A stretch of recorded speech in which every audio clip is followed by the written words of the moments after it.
What's up, YouTube? This is Bison X79, guys. I'm continuing with my latest deck profile for December 2019, guys. Today we're going to be looking at my Burning Abyss deck.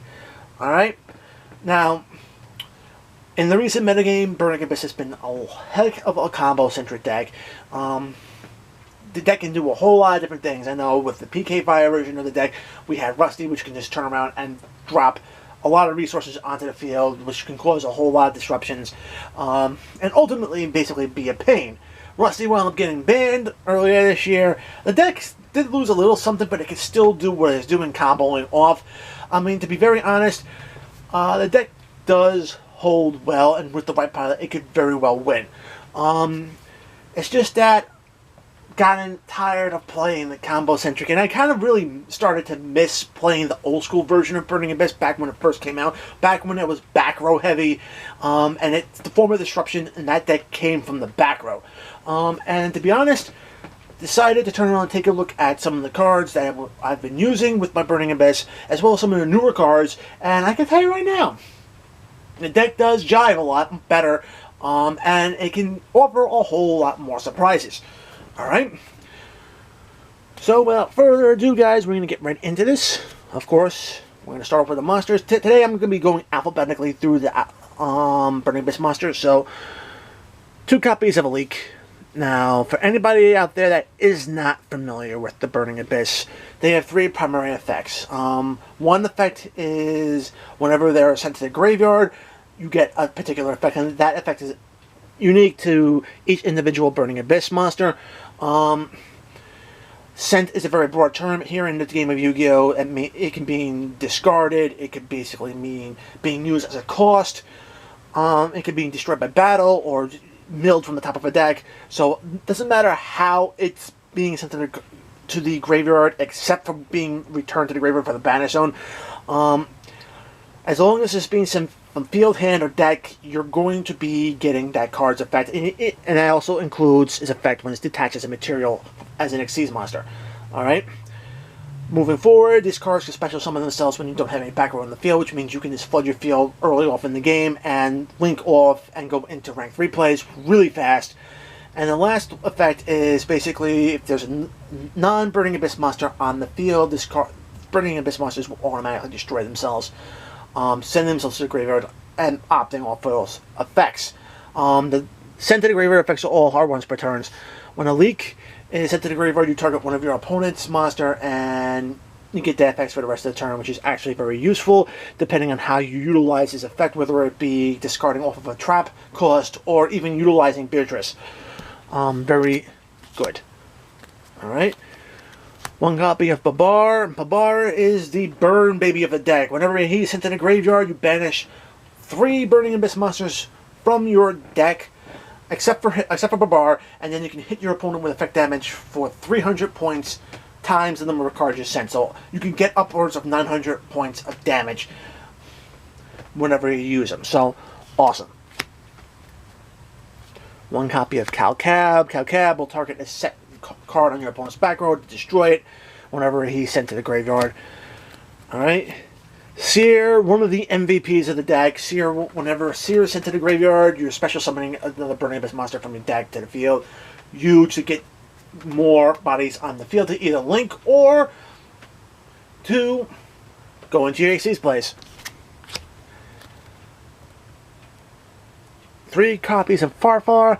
Farfar basically is an amazing tool. Use them during your turn to remove problematic monsters off your opponent's board so you can actually build your board, or use it during your opponent's turn to remove pieces that they would rather otherwise need in order to extend their plays. Alright. Graph, the other MVP. Whenever Graph is sent to the graveyard, you're special summoning a Burning Abyss monster from the graveyard back to the field. Typically, you send Graph to get Seer. Seer will then go back to the graveyard to get grab something else. So you can see the whole play just primarily by looping off Graph to get Seer and then use Seer. Helps the deck get going. Alright.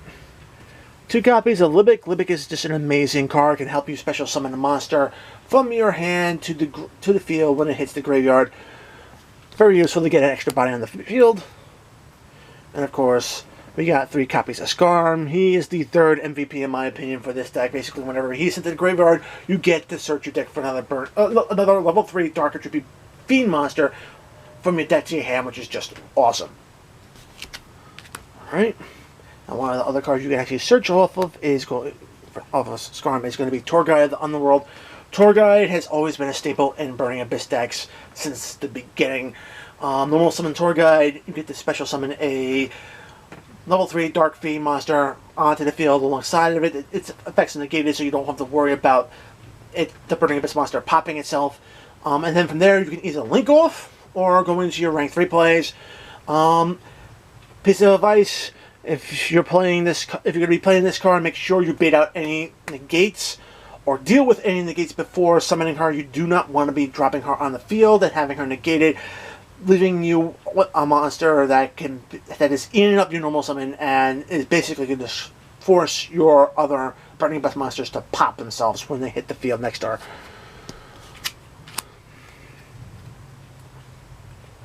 Three copies of Fiendish Rhino Warrior. Such an amazing monster. Basically, he has a continuous effect while face up on your field. He basically prevents any of your Fiend monsters from being destroyed by card effects, which includes their own. So having him on the field just allows you to protect your Burning Abyss monsters even more. Also has another effect wherein sent to the graveyard, you get to send another card from your deck to the graveyard, effectively thinning out your deck. It's basically having like 3 more copies of Foolish Burial in your deck. Alright. And then last but not least, 3 copies of Absolute King Jack Backjack, excuse me. Alright. Backjack is an amazing card. Whenever it is sent to the graveyard, you get to excavate the top card of your deck. If it's a normal trap, you get to set it on your field. If not, it goes to the graveyard. So if you reveal a monster, you're going to be getting an effect. Just awesome. Alright, Jack Black can also help, while in the graveyard, can also help you control what you're drawing. So if you need to see a monster and you're going to get a trap or a spell that you might not need, you can always put that card back on the bottom of your deck and help you draw for the next turn. Alright, speaking of drawing, 3 copies of Allure of Darkness. Draw 2 cards, banish a Dark Attribute monster. Pretty self-explanatory for any Dark Attribute deck. 1 copy of Foolish Burial. I mean, this is the only other spell card you need besides Allure in the deck. Old school Burning Abyss decks don't really run that many spells since their back row heavy. Protecting the back row is very key. And we are going to be running 3 copies of Dark Sacrifice. If your opponent activates a card or effect that will target and destroy cards on your side of the field, you flip this card face up, you send a level 3 or lower Fiend monster, Dark Fiend monster from your deck to the graveyard, and you basically negate that card of your opponent and destroy it.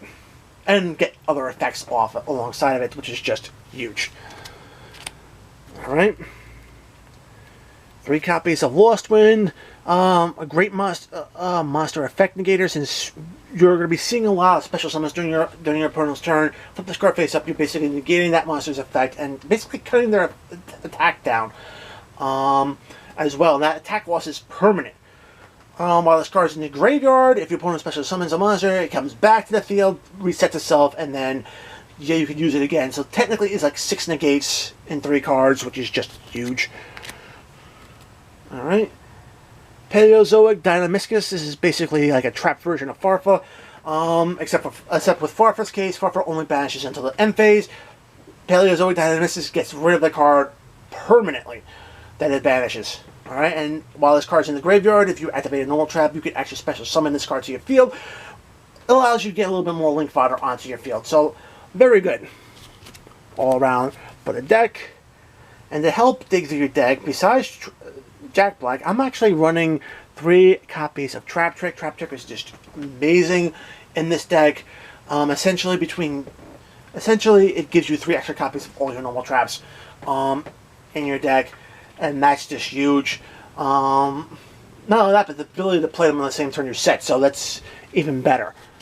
Alright, and the only non-normal trap that I'm running is 3 copies of Silent Judgment. Silent Judgment is just an all-around great card. And if you need tech room for this card, in your deck, always consider this first, because basically whenever your opponent summons a monster, it negates. Whenever your opponent activates a spell or a trap, it negates that. Costs half your life points, which means you can constantly activate it, even in late game situations, and it just helps you out. Alright, extra deck. 2 copies of Cherubini. Takes 2 level 3 monsters to get him out, and he just helps this deck get going. Any Burning Abyss monsters he protects he protects from being destroyed by their own card effects. He can also power up any Burning Abyss monster by sending another card from your deck to your graveyard. So he does offer that power boost as well as protection and getting more effects off. So this guy all around is a great toolbox card. Okay, we got 1 copy of IP Masquerena. Masquerena requires 2 non-link monsters to make her. She has a quick effect where basically you can actually just use her as a link material plus 1 of your other monsters and link off into other cards. Any link monsters made with Masquerena can't be targeted or destroyed by card effects, which is just huge. And of course, the cards you want to be linking off to is either the Nightmare Phoenix or Nightmare Unicorn. They both have discard costs, which just works so well with this deck. To get their effects, discard a card, pop a back row, discard a card, spin any card off your opponent's field back to their deck. So, yeah. And last but not least, you have Borrelsword Dragon. Borrelsword Dragon is just in this deck for OTK purposes. Bring this guy out, you're pretty much going to win the game. Going into your Xyz, 2 copies of Dante. I am considering possibly pushing him up to 3. Testing has been up and down with 3 copies in this deck. 2 is definitely a staple and has to be run at 2. Going up to 3 is optional. Detaching material, send up to 3 cards from your deck to your graveyard, which can just set off more effects and power this guy up to greater heights. After that, he goes into defense position. If this guy ever releases the field, his graveyard, you're getting a card back from the graveyard. A Burning Abyss monster back from your graveyard, which is just huge. So, definitely a guy you need to be utilizing. Alright.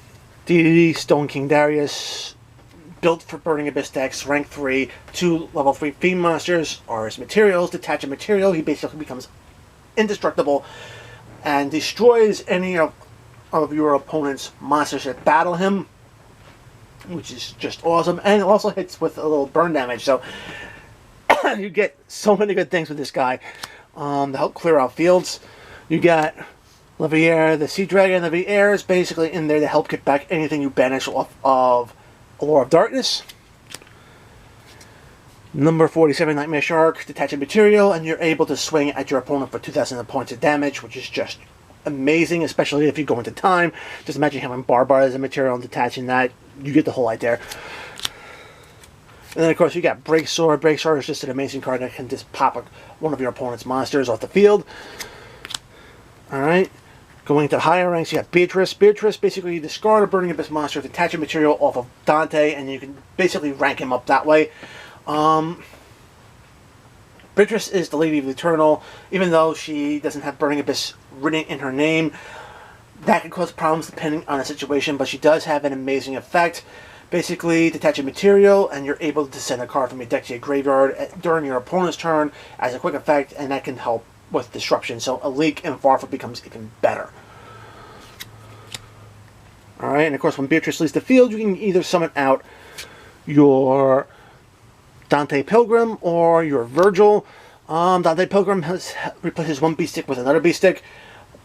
Going for Virgil, you could actually start pitching things to bounce cards off the field. I tend to turn around and do that if I need to bounce any other problematic monsters off the field. Furthermore, whenever he's popped and destroyed, sent to the graveyard, you get to draw a card. So definitely something worth going off with Beatrice.